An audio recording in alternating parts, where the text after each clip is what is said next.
Today we have quite a positive episode. We talk about how AI could be the next spiritual level for society, how we come to the next level, the knowledge level. We talked to Dr. Lisa Turner from CETfreedom and author of The Conscious Tipping Point about how she sees the society developing and all the good things that brings that for us. We talk about Star Trek, and that's actually a good thing for me because I'm a total Trekkie. Yeah, but first of all, welcome to the podcast, to the Beginner's Guide to AI, to another great episode. It's Dietmar from Argo Berlin at the microphone. Don't forget to get the newsletter, argoberlin.com/newsletter. And yeah, let's just start with the episode.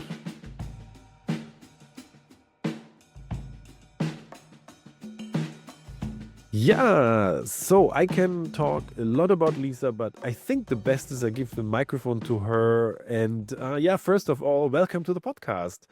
Thank you so much for having me. It's great to be here. Yeah, so Lisa, first of all, why AI? What did get you into AI? Yeah. So I sometimes think I'm at this perfect, I was born for this moment. It feels like. So my first degree is in production engineering. So it's about systems, like going into a chaotic factory, finding the patterns, finding the systems, and teaching people how to use those systems. So it's, essentially prompting. Weirdly. So I understand systems, I understand systemic thinking. I've done a lot of programming and coding a long time ago. I mean, I used Fortran and Visual Basic, so that's how long ago it was. Nobody uses that anymore. I have used Java and Python since. So with a background in engineering, then I segued or completely transformed into the personal and spiritual development arena and field. And I've got a whole ton of certifications in NLP and coaching and various healing modalities and things. And what I found, again, putting on my systems hat, I found the patterns and the processes that absolutely worked to enable people to have reliable spiritual experiences and access to what we might call spirituality in a way that was completely religious and dogma free. And it basically used the neurology of the brain. So it was just like, okay, you do this, you will have this kind of experience. You do this, you do this, you do this, you will let go of this trauma and emotional pain. So I found a whole bunch of patterns and processes that worked. Then when AI came on the scene, I have to say, when AI first came on, I was like, what the hell is this? This is like, I was like, yay. And then I used it and it's like, oh, oh, this is boring. And then when you tried to get it to do pictures and the pictures were all mad, somebody with 3 arms and 17 fingers. And it's like, no, AI is not going to take over the world just yet. But then as AI got better and I got better at prompting, and now I found a way of bringing all of the processes that I was using already in my leadership coaching, my spiritual development teachings, and then AI-ifying those. So I've got something like, I think I'm up to about 43 different tools now that do different things in leadership, personal development, spiritual development, things from busting procrastination or dealing with the imposter syndrome, finding a really deep limiting belief, creating really powerful journal prompts or guided meditations, or really, really empowering hypnosis scripts, and so many others. So that's kind of how I came to this. And now this is, I'm getting approached by lots of coaches who want me to AIify their processes. So that, so it's just really, I think it's a really exciting time. And I think there are certain people who are really embracing AI, who are really, and I kind of say this, I'm aware it sounds a bit egotistical, but kind of leading the way. And it's, I do what I call Doctor Whoing it. Now, I don't know if you've ever watched Doctor Who. I'm a sci-fi geek. I love sci-fi. And one of the episodes, Doctor Who comes onto an alien spaceship. He doesn't understand any of the language, and there's loads of buttons. And he says to his companion, Amy Pond, and he says, here's what we do. We just push buttons, see what happens. And essentially, that's what I do with AI. It's like, well, I just push buttons, see what happens. I'll give it a prompt. And it's like, well, that wasn't what I expected. But hey, I learned something. Because even when you get something mad that you don't want, you still learn something. And of course, with AI, all you do is, use a few of your tokens. So maybe you'll run out of prompts today and it'll say, go and have a rest and, come back. That's the worst that can happen. You won't crash the spaceship. Hopefully. Hasn't happened yet. Hasn't happened yet. No, but this is actually a thing. The intersection of AI and spirituality. I teach to people who are travel agencies, and there's some who have this spiritual focus. And if I tell them you have to build a prompt, they come back with a one-page prompt, totally focused, totally on top. And the others are like, one sentence. So I think there's a connection. There's really, really something. And one of my first seminars I taught was to a firm who's actually big in the business of all the astrology. So there's systems. It's systems thinking that totally connects to me. Yeah. No, this is really something. There's an intersection. I see it. Yeah. Yeah. But you're not just using it. I mean, you build great tools for certain things, but you made a whole system out this. Can you tell us about something about that? Sure. So I think maybe the best place to go next here might be if we talk about, so everything I do is all about attempting and to raise consciousness. And I say attempting because I have no idea if we'll ever get there. And I think it's easy to look at the world, and even with AI, there's a lot of doom and gloom talk about AI, and that it's going to take us over, and rule the world. And I think there are some very real concerns about AI, its energy usage and how it's used. But I think the thing about AI is a mirror of humanity.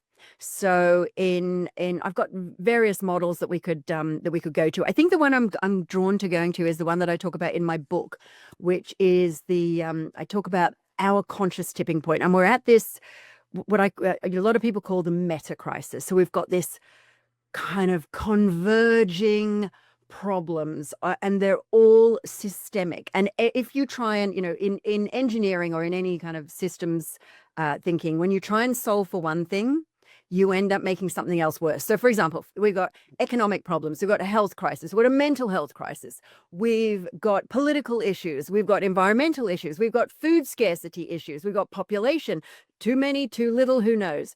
It depends on who you talk to. And I'm not going to pass judgment on that, but there's clearly there's a lot of concern about a lot of things.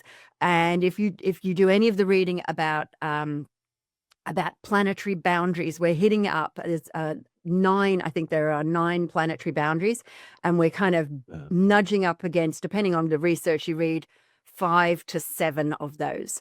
So there's a lot to be concerned about.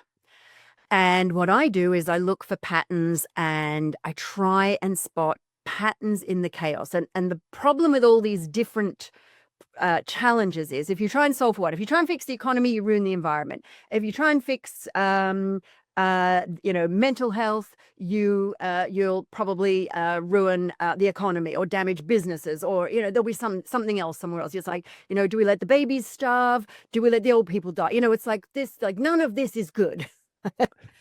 So when I looked at, okay, how did we get here and what's really going on? So I spotted this pattern. Now, it takes just a few minutes to walk you through this pattern. And every time when I get to the end of it, people go, oh my God, that makes so much sense. So hopefully I did as well. For the listeners here, I did as well. So keep listening.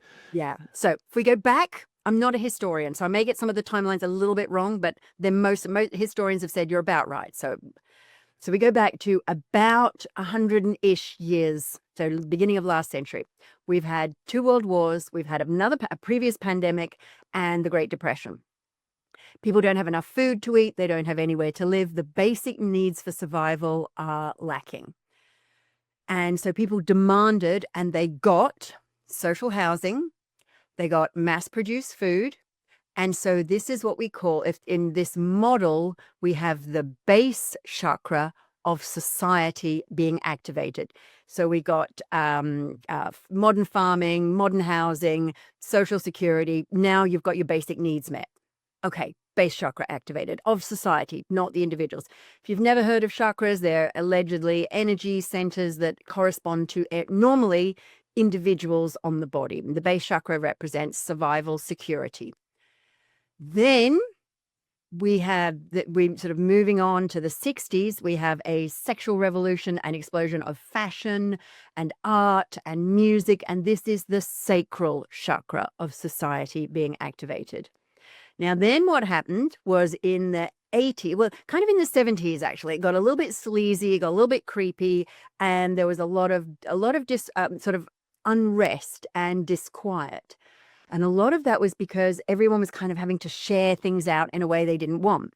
They didn't want to share. They didn't want to wait. They wanted it now. And so they demanded that. And so lots of people went out on their own and set up their own businesses. And then we had the 80s, and this is the solar plexus chakra. So we had Thatcherism. We had in the US, we had Reagan, and different things in different countries that would happen. That's the countries I know most about because that's where I was living at the time.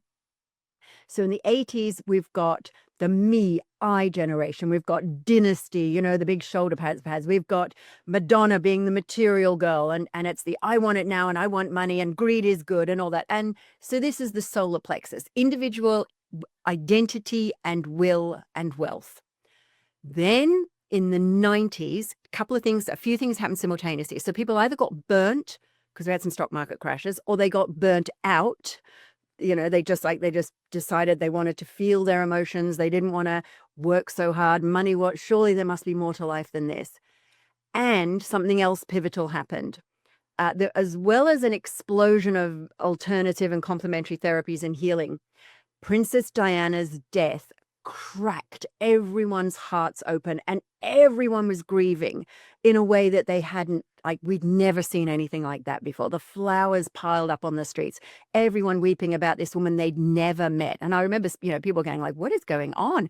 And people were saying it's weird. I don't understand it, but I feel really sad. And I know I never met her. And it's okay, it's because you've got permission to feel all of the feelings of decades that you've never been allowed to, or you've never given yourself permission to feel. So this is the heart chakra of society: compassion, love, concern about others. So that's the heart chakra. Then early noughties, 90s is all, but early noughties, we've got the internet. And we had the internet kind of started in the 80s with message boards and things, but and then the 90s, but it was pretty primitive. And in the noughties, we've got the internet is everywhere, and we have the first wave of social media, which is still on desktop. So we have Facebook, I think MySpace, remember that? And we had Academy here in the UK, which was pretty big. And so suddenly everyone's talking, everyone's listening, everyone's sharing. YouTube started. So everyone is communicating. And this is the throat chakra of society being activated. Then in the 2010s, we have the second wave of the internet with the iPhone, and now the internet's in your pocket. We've got Instagram, all of the apps are in your pocket. So not only is everyone talking, listening, and sharing, communicating, and the throat chakra is wide open, we've now got a platform for spirituality to reach the mainstream, and what was alternative, what was esoteric, now becomes mainstream.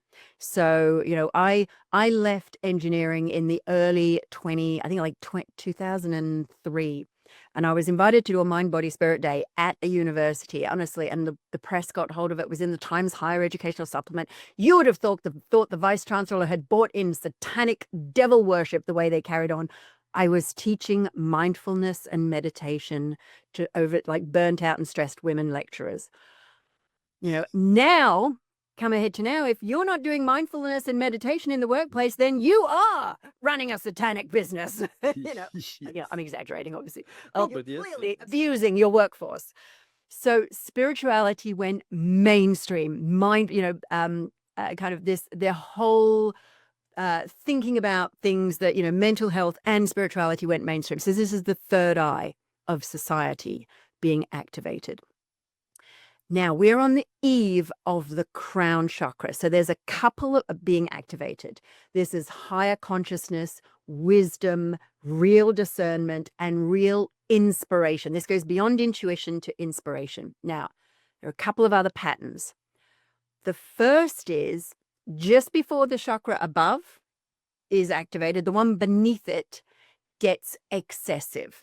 So the base chakra in the 50s, incredibly rigid. This is how you live your life. You will go to school, you will go to job, you will get married, you will have 2 kids. And like, that was it.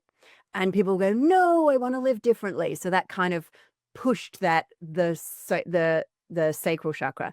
Then it got a little bit excessive in the 70s, got a bit sleazy, a bit creepy, a bit too much sharing. And everyone's like, oh, let's bring some sanity to this. And that kind of, and not everyone wanted to share everything. So that kind of pushed the solar plexus being activated. The solar plexus, where money was the only thing that counted. And then everyone thought, no, I do want to feel. So it was like the excess of the solar plexus pushed the heart. The excess of the heart with all these emotions, we've got to express them somewhere, led to the boom in the internet, I think. And then the overexpression of the throat with everyone communicating, it went a little bit toxic, a little bit misinformation, the beginning of conspiracy theories.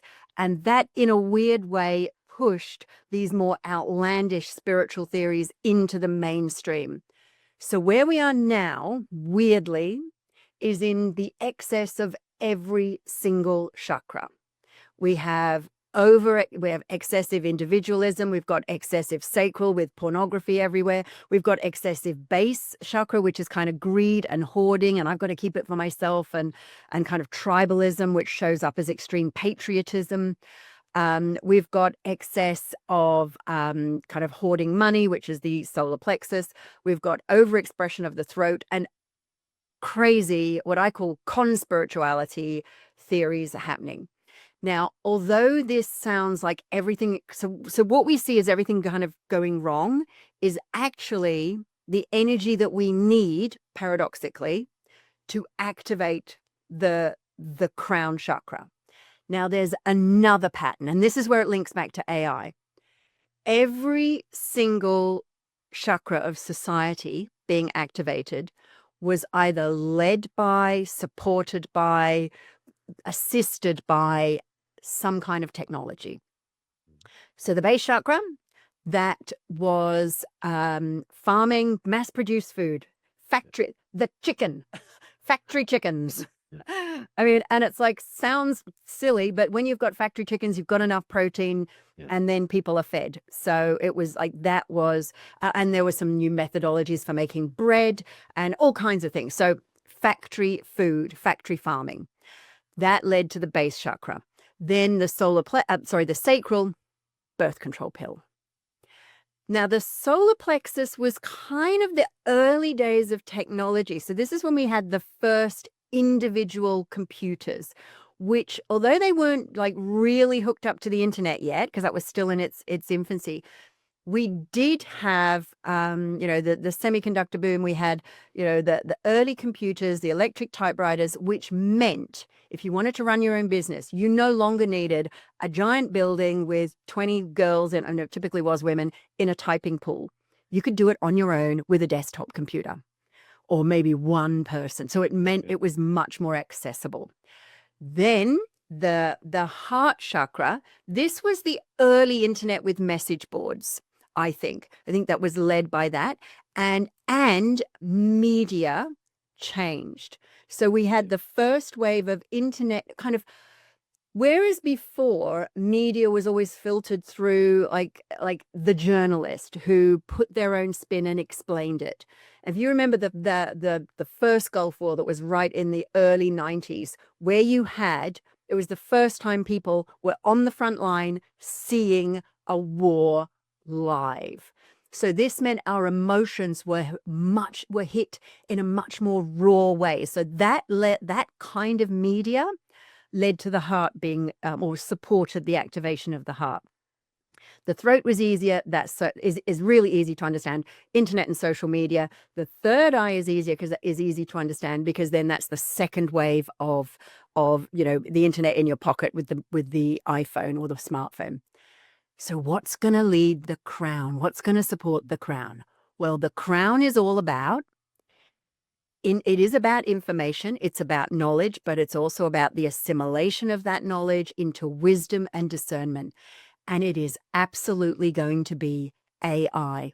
AI is what is going to, that is the technology and the use of that. And already, like, we're actually only in the first wave of AI. So if you think about, like, the internet started in the 90s, there were no apps. There were like these hideous, clunky message boards. I was in academia at the time, so we had Janet, Joint Academic Network. So it meant, I was at Southampton Uni. I could email someone in Bristol and ask for a paper. Woo, like, can I have a copy of your paper? Yes, here it is. Like, that was amazing. We didn't have to wait for the post. But it was really, really clunky. Then with the internet, when we got, even websites and stuff, they were still clunky. It was when we got the smartphone and apps, and then apps that link to the desktop. Now we are just seeing the beginning of AI supported apps. We are right in the first wave of that. And as we get more and more of these AI, it's not going to be raw AI, because we're still in the age of, like, in order to get good output from an AI, you need to be really good at prompting.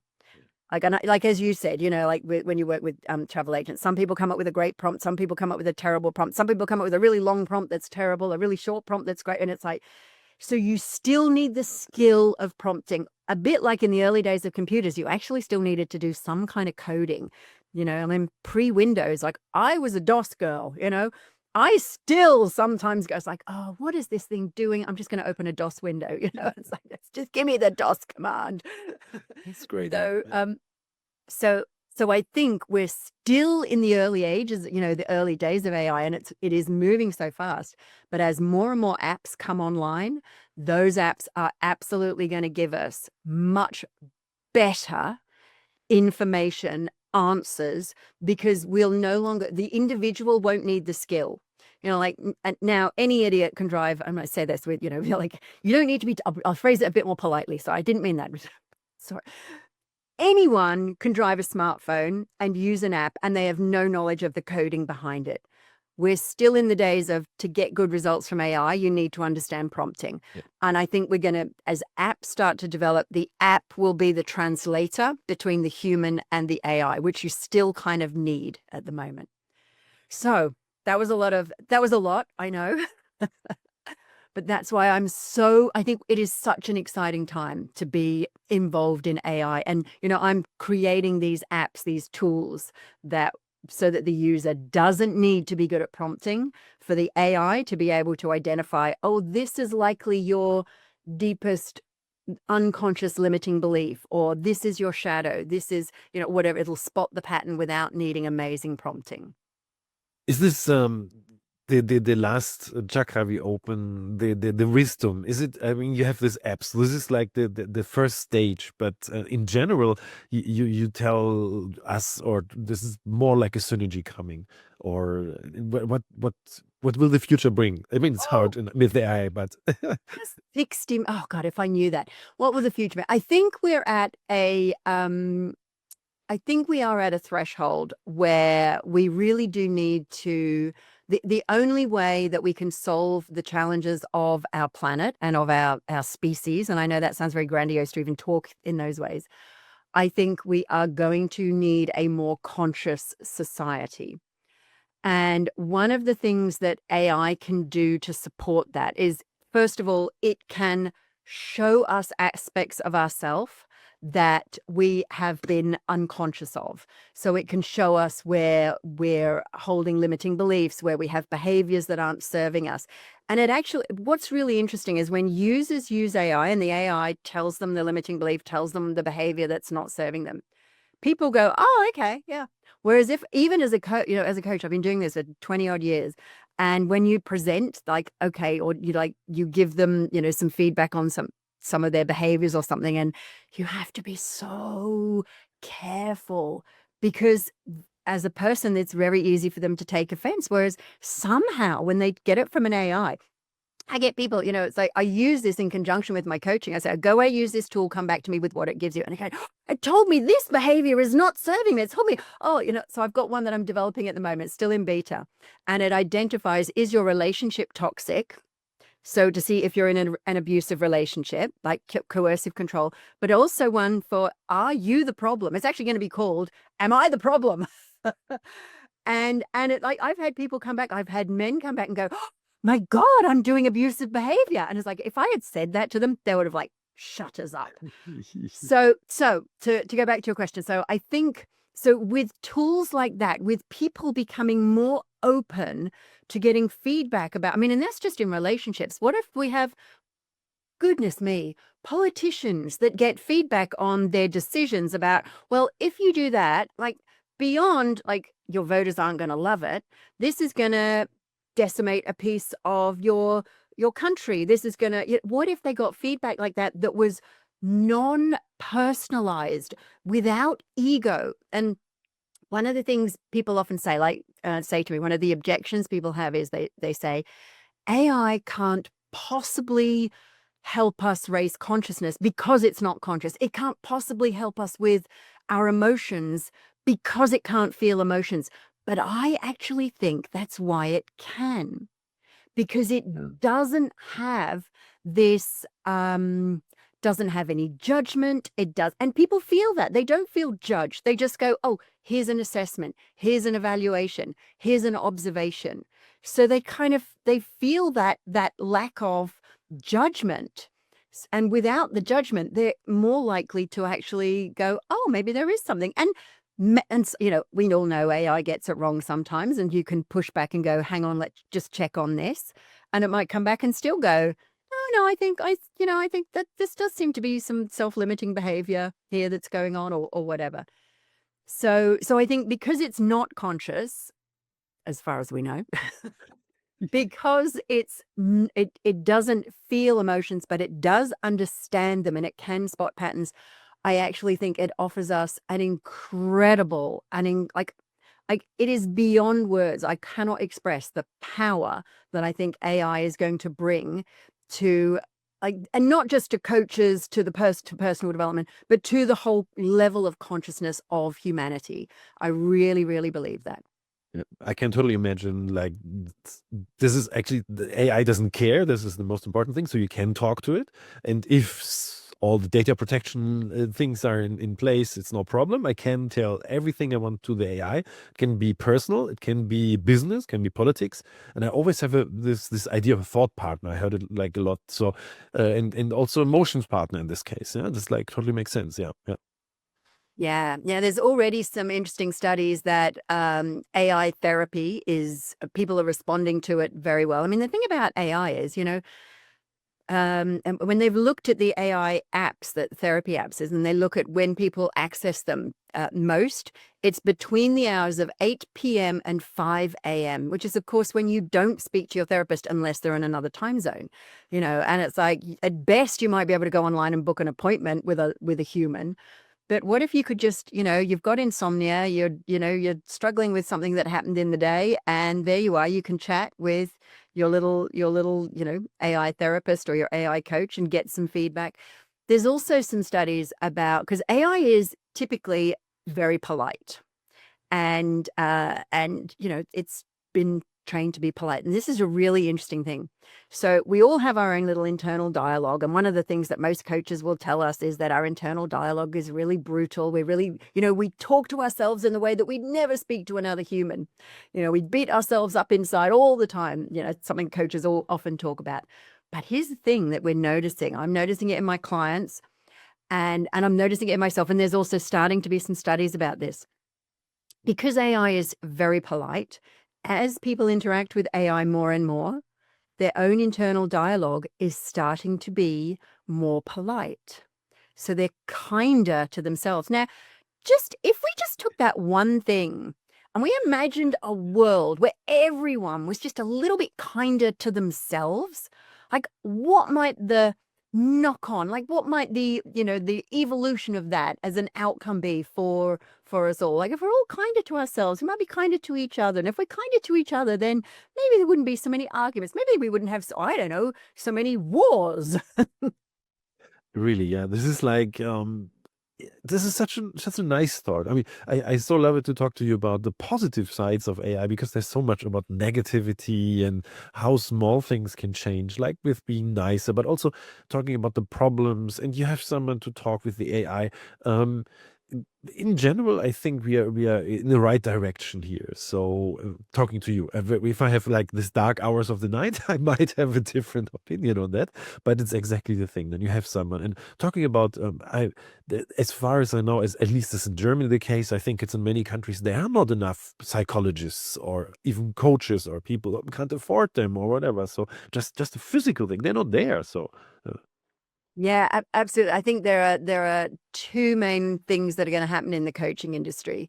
So I think, or the way AI can support the coaching industry. The first is, I think, with AI coaches, there are people not only who can't afford it, who would just never go to a coach. They would never go to a therapist. It is just not in their makeup. Whether they don't feel confident, they don't feel comfortable, they don't like interacting with humans, which some people, we know, they just don't want to interact with a therapist, whatever. And so there are those people who just either not only those who can't afford it, but who just never would, who will and are speaking to an AI therapy or coaching tool. And they feel really comfortable with that. They're asking it questions that they would never ask a therapist, even if they did go to a therapist, because of the fear of being judged and all that. And so there's that. The other thing in terms of how AI can, I mean, and that's actually a big competition for some coaches, and some coaches are concerned about that. And I think there is, there's before we go too deep in that, I wanted to make it a little bit as a teaser for the audience because in like 2 or 3 months we have another episode with Lisa coming out on the coaching and AI effect. So there's just there's a lot coming still. So Yeah, I wouldn't say too much of that, but I was just going to say coaches getting using tools that use their own methodology supported by AI. So, but yeah, as you say, we'll keep that as a teaser for how people can do that. yeah, that's great because this is really a big impact on society that will come there. And that is also a good segue back into how this whole conscious tipping point, actually the term conscious tipping point. Could you go there a little bit deeper on what's the vision of this? Yeah. So when I first got this model for the book, I actually got it back in about 2012. It's taken me a long time to write this as a book, but I've been teaching it and talking about it on, in my talks and in my trainings for years. When I first got it, I thought, okay, so there's at every single moment of that chakra being activated. And if you look at back in history, every chakra had like a moment when it was going to be activated and then it didn't. And sometimes if we go back further, it was like the spiral, because it's not like we get the conscious tipping point, we reach the crown chakra, and then that's it, we're done. What will happen is we'll go to the next level, the next spiral. But what I think is this is the first time I think, and so I think we have been at similar conscious tipping points in the past, and we've come through them, and then now we're going through this at another spiral. But at every point there's this moment, and in thermodynamics and engineering we talk about the bifurcation point, and it's when you get a system that is significantly complex, and systems will always have a tendency to become more complex. That's kind of a sort of one of the laws of entropy increases or whatever. So until the system does one of two things. It either completely evolves and reorganizes to a higher level of order, or the system breaks down. And that's the tipping point. And that's what I think we're at right now. We're at this tipping point where there is, and there, a lot of big thinkers in philosophy, sociology, science are saying that we as a society, with our infrastructure, we are, kind of, what do they say? We are, a few meals away from revolution. There's like, we are right at the point where all of our systems are so complex. They're only just coping with the current level of complexity. And every day, month, year, more complexity is being as we try and solve the problems, we just bake in more complexity.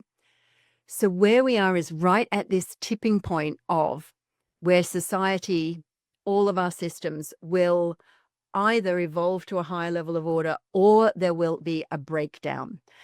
And I think what we're seeing is, and even as it evolves to a higher level of order, in that evolution process, that will look like a breakdown. And this is where I think we need to kind of hold, not just hold the faith that, oh, it's all going to be fine, but actually continue, no matter how chaotic it looks.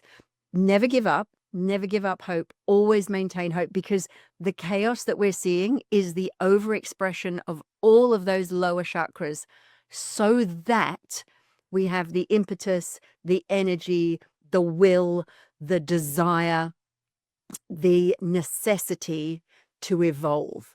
And so that's what I mean by this tipping point. Now, what will that higher level of order look like? I don't know. I hope it's something like, Star Trek Next Generation, because that seems like a pretty cool society, And like, we've already got the flip phones, or, we went through the flip phones. We had that, like, I'm just waiting for the teleporter. Get very seasick. So I The don't want replicator. I mean, we're on the brink of having really good 3D printers that we just say tea Earl Grey hot, and then we get our tea, like those things. Exactly. Yeah, the replicator. That would be cool, wouldn't it? Waiting for that. But I have another thing in my mind, and this is another nice movie. It's Brain Dead, and this is We Need Another War, because this is the idea that the tipping point could also be negative. I mean, in a sense of because wars really reduce complexity afterwards, which is sad for the people in the war at that moment, but for us an economic perspective seems easier after the war. But this leads us to normally the last question of this time. How high do you think the chances are we come positive out of, with a positive vision, life out of this tipping point, and not with the Terminator or Matrix scenario? Because this is, so let's say chances for Star Trek versus chances for Terminator. If you'd have asked me this maybe a couple of years ago, I would have probably said 60% Matrix, 40% Star Trek. I think we've probably, with AI and the use of AI and the apps that are coming out, and I mean, and not just for coaching and therapy, for better decision making, for making complex decisions on a systemic level, that that give us answers that humans could never really come up with because of the interaction of so many competing parts and resources. I would flip that, and I would say we're at least 60% Star Trek. And I think as AI becomes more mainstream, more people use it, more people get used to it. If we can just, I think one of the next things is to kind of get over is like I think we still need to be mindful of the dangers of AI and AI uses, and as you say, data protection and all of the things, and hallucinations and the sycophantic. We've just come through the OpenAI rolling back you should definitely start a cult. If you ask it that question, it would say, great idea. You're definitely, it's like, whoa.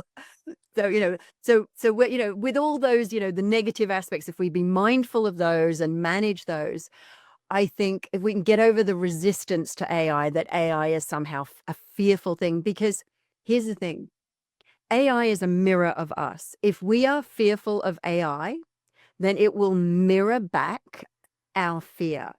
Now, I speak to a lot of spiritual people who go, oh, I just viscerally think AI is evil, whatever. And it's like, and when every single person I ask who says that, I say, oh, have you used it? No. And it's like, how do you even know? Like, that's like saying, I hate the man down the road, but I've never spoken to him. I've never met him, but I hate him. It's like, maybe he's just a nice dude. So I think we need to get over our, the fear of, because it is a fear of the unknown, a fear of the unfamiliar, and a fear of the M dash. You heard all the, like, the long dash. Oh, it was AI generated content because it's got a long dash in the text. It's like, let's get over the fear of the M dash. Because just because it's AI generated doesn't mean it's bad. It means somebody used a tool that helped them so that they could go and do more good in the world. Yeah. So yeah. That's good. Some perspective. I mean, 40% is still high, so but we still have to work on it. Yeah. Yeah, and I think the reason I say that is because I think there's a danger that we become too complacent and we don't take enough action, because there's still action to be taken. And I think and I think, yeah, we do still need to get over our fear of the unknown and be willing to embrace change, because the only way through the tipping point is for almost every single one of us to change in some way. Now, here's the thing. Throughout history, change is inevitable, so we might as well decide what we want. We might as well choose what we want. And the more people going around like terrified of the Matrix or the Terminator, like, then we're putting that out there, whether it's into AI or into the ether, we're putting that out there as a possible future. So let's go, okay, that's a possible, but let's go for the Star Trek Yeah, or right. something like that. Doesn't have Yeah. to be. You're No, but yeah, the positive version. Yeah, yeah. definitely, definitely. This is actually, you talked about the start.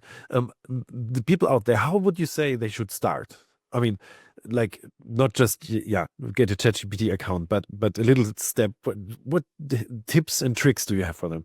Oh, okay. So first of all, I wouldn't. I would get an account, even if it's a free one, with Claude, Gemini, and ChatGPT, and have a play and see which one you like best, because they all work slightly differently. ChatGPT has got a few kind of the edge in some ways because of its memory, because it learns from conversation to conversation who you are and more about you.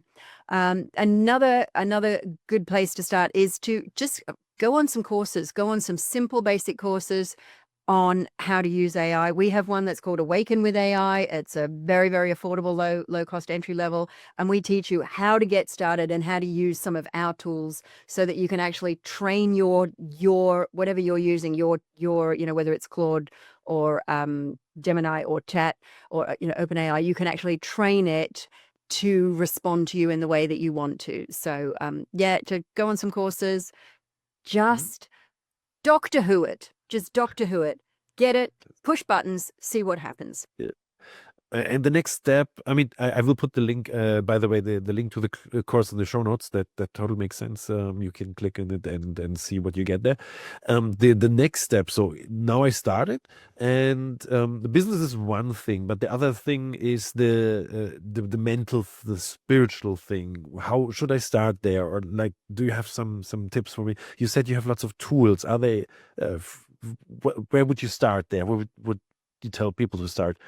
Yeah, so we do have a range of tools that, and many of them are free. So one of the ones we have, which what I'm going to suggest is we just give people the link to my main website, because then they can find all of my. I've got a whole bunch of resources, but a really easy one to start with is one that's called Your Most Enlightened Self. And what the AI will just ask you some questions and then reflect back to you, who it will kind of extrapolate, do a little pattern recognition, and it will reflect back to you who you are at when you're operating from your higher self.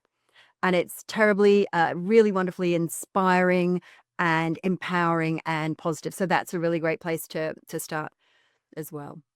Very good. No, this is, and that comes to the last question, and that would be, how can people connect to you actually? Yeah, so great question. Probably the best thing is if you head over to my website, where you've got links to everything. So that's CETfreedom.com, CET Freedom, which we say set freedom. And you can get a free copy of my book there. We'll send you that. We got a whole raft of free resources, from quizzes to AI tools and things like that. Or if you just want to speak to me, just hit the contact us button, and that will land in my inbox in some way, shape, or form as an email. So really happy to connect with people and have conversations with people. Yeah, and you're also on some social networks, LinkedIn. Oh I yeah. see you a lot, and but you also do short videos, or? Yeah. I'm on the TikTok. I got my TikTok. I'm on the YouTube. I'm on the LinkedIn. I'm on the Facebook. My husband called it face page for ages. So when our family would say, on the face page, yes, the face page, darling. Nice. Yeah, so the links will be on the website, I guess, and Yeah, they are. Lisa's active there, so you can get a lot of insights there. I think that's really like, if you like the interview, then you really get more of this. And I just remember when we first talked, there was this.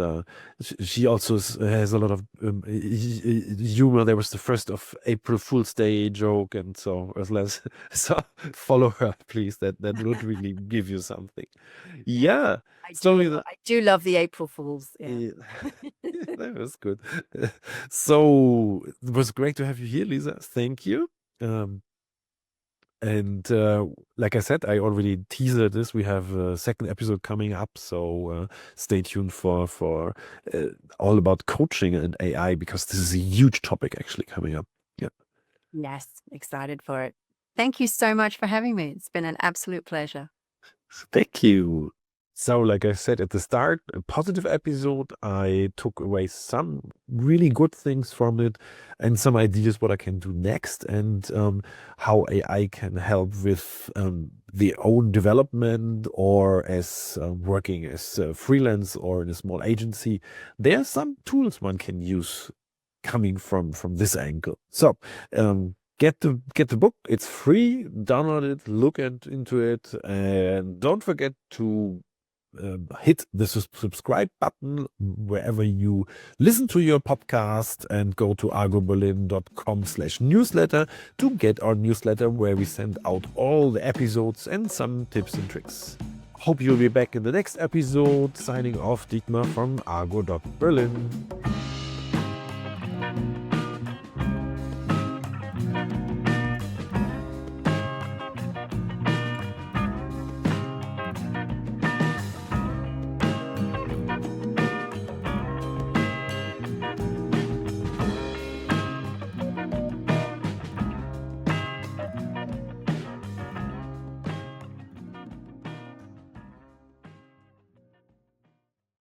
If you're a human, feel free to stop listening now and jump to the next episode.